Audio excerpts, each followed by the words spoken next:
Hey, and welcome into the Big Ten Huddle. I'm your host, JR, and today we're talking about how Nebraska canceled their upcoming out-of-conference game versus Tennessee. And as per usual, everyone is blaming them and failing to see the crazy SEC bias that comes with it. My goal today is to make sure that you see the SEC bias. Don't turn into an SEC zombie at this point, like most of college football fans. But first, you need to know that if you love Big Ten basketball and football, you need to subscribe to the Big Ten Huddle. We have a channel for each and a podcast feed that combines the two together. If you're listening to us on podcast, please do give us a 5-star rating. Subscribe. If you're listening on YouTube, please like, comment, subscribe. Do all those good things. We really appreciate it. Helps us to deliver better content to you all. Helps us to make sure that we're getting the best stuff to you. And that's what you all love, right? Is the better content. So thank you so much for listening, watching, doing everything that you do.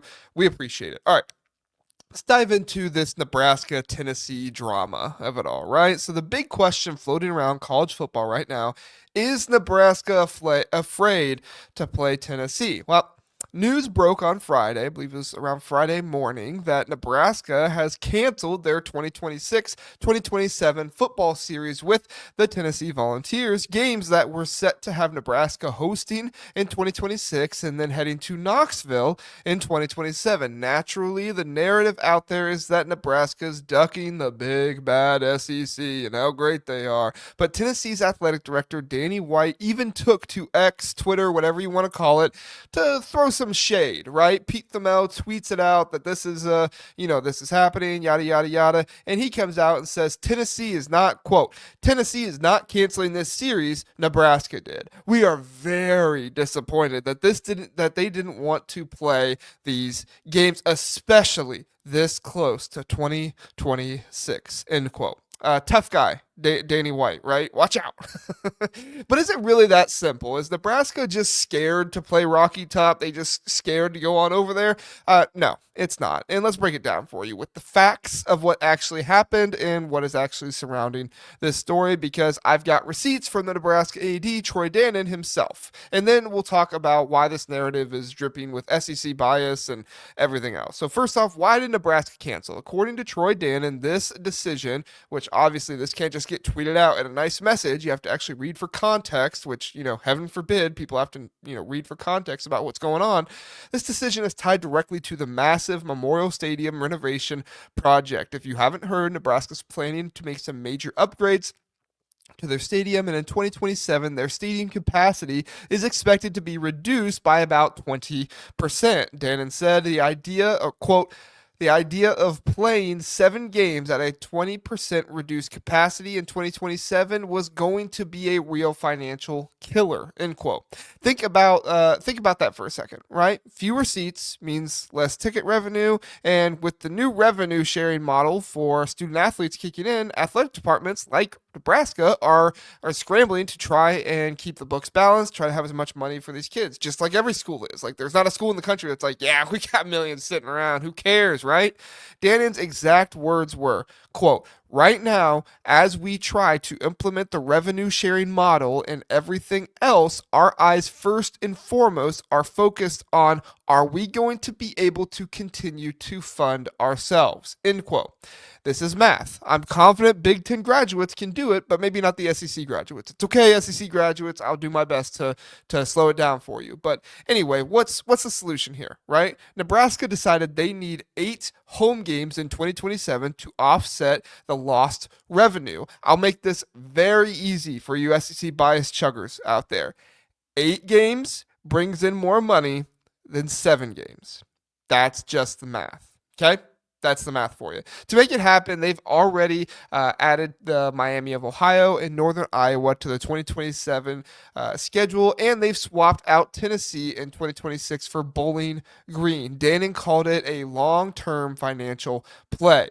He even reached out to Tennessee to see if they would be willing to push the series back and maybe do something else. Keep in mind, this series has already been delayed once before from 2016-17 to 2026-2027 because Tennessee wanted to play, get this, Virginia Tech at Bristol Motor Speedway.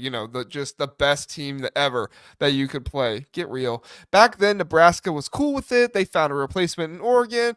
Zip-de-doo, zip-de-da, all this stuff. This time, though, Tennessee said they said no to another postponement, even though they were the ones that postponed last time. Dannen was chill about it, saying they couldn't, which I understand. No harm there. This was our decision and our call, he said.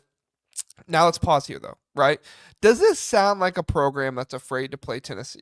Dannon's saying, quote, they couldn't, which I understand, no harm there. This was our decision and our call, end quote. They didn't just ditch the series and run like they asked to move it, right? Tennessee couldn't make it work, make it work. Of course you can make it work. Look at the future schedule you have. You have plenty of spots open.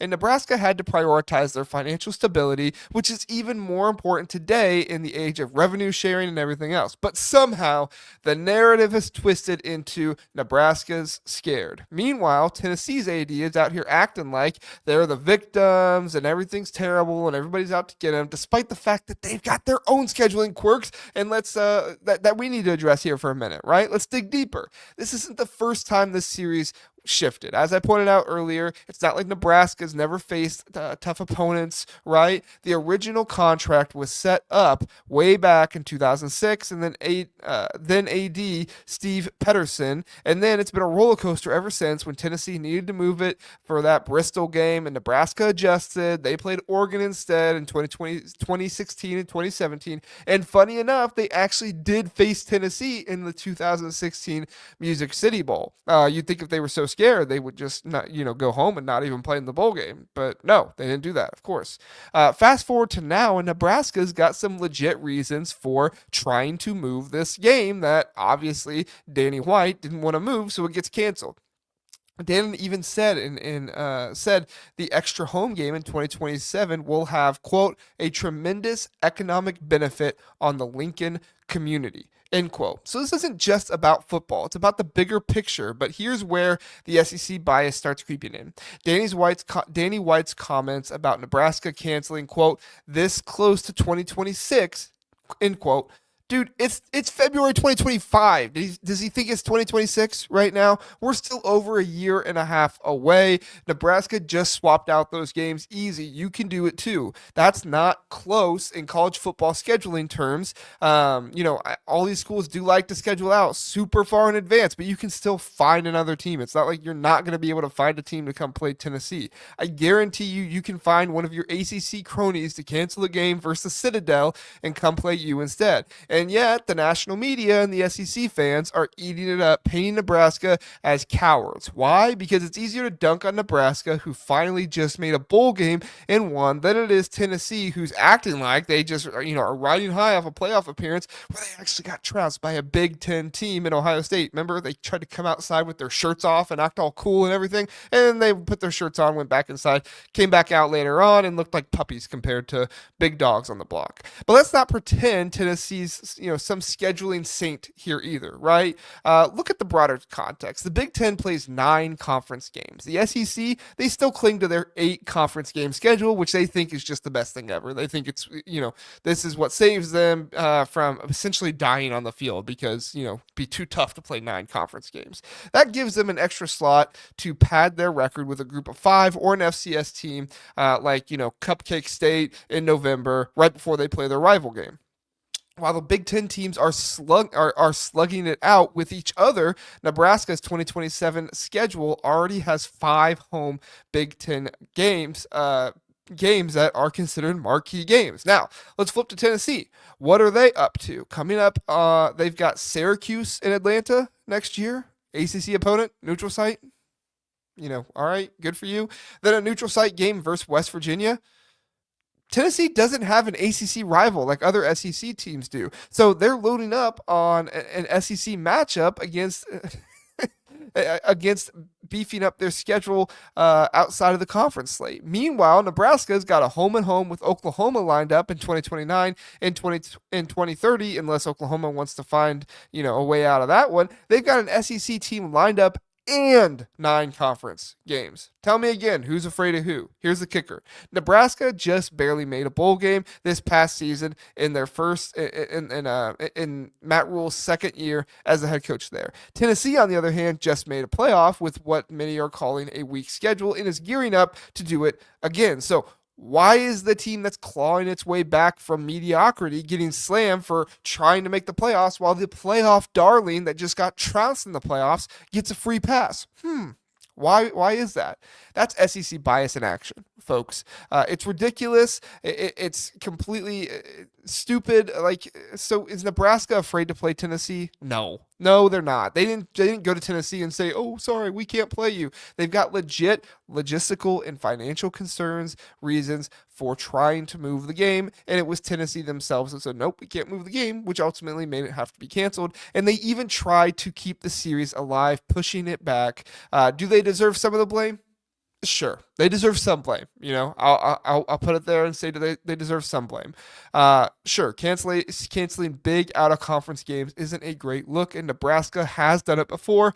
They deserve some blame there. They can't keep doing this. But the national media is biased to completely ignore the SEC's cupcake 8-game conference schedule is completely absurd. Tennessee's out here playing ACC teams left and right, while Nebraska's locking in a game with Oklahoma in addition to their 9 conference game schedule. It's dishonest to put all the blame on Nebraska when Tennessee's got their own role in this mess. How does the team fighting to rebuild get roasted for trying to schedule for the playoffs while the actual squad that just played a weaker slate and got into playoffs not get roasted? Makes no sense. That's going to do it for this episode, though, of the Big Ten Huddle. As always, please do like, comment, subscribe, give us a 5-star rating on podcast, follow us on social media. It's just at the Big Ten Huddle, the Big Ten Huddle. Simple, easy, to the point, unless you're an SEC bias person. In that case, not sure it can make it any simpler for you.